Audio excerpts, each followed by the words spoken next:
Donc là je vois l'agent, j'essaye pas de l'esquiver, je lève directement les mains en l'air, je me fais frapper au visage. Amin Messal a perturbé l'arrivée d'une étape du Tour de France 2025 pour dénoncer les frappes de l'armée israélienne à Gaza. Avec cette action, il encourt jusqu'à 1 an d'emprisonnement et 15 000 € d'amende. Son procès se tient à Toulouse le 19 novembre 2025.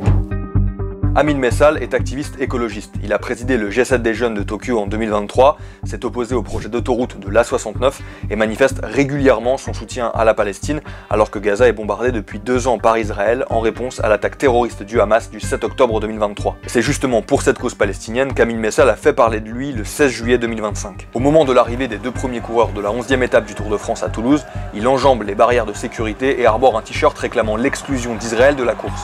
L'action est diffusée en direct à la télévision, le commissaire général responsable des arrivées l'évacue rapidement de la route. En faisant cette action, il y avait 2 objectifs. Le premier, c'était de donner la visibilité à la cause palestinienne qu'elle mérite, parce que ce qui se passe est absolument horrible et dénoncé par beaucoup d'organisations. Et la deuxième raison, c'est que le Tour de France est un endroit idoine pour faire ça, puisqu'on a une équipe qui se revendique de son financeur principal, ambassadrice de l'État d'Israël. Il fait référence à l'équipe de cyclisme Israël Premier Tech, une équipe qui a été poussée, notamment par les nombreuses actions militantes la visant, à changer son nom pour la saison 2026 et qui a vu aussi la société Premier Tech mettre fin à son partenariat.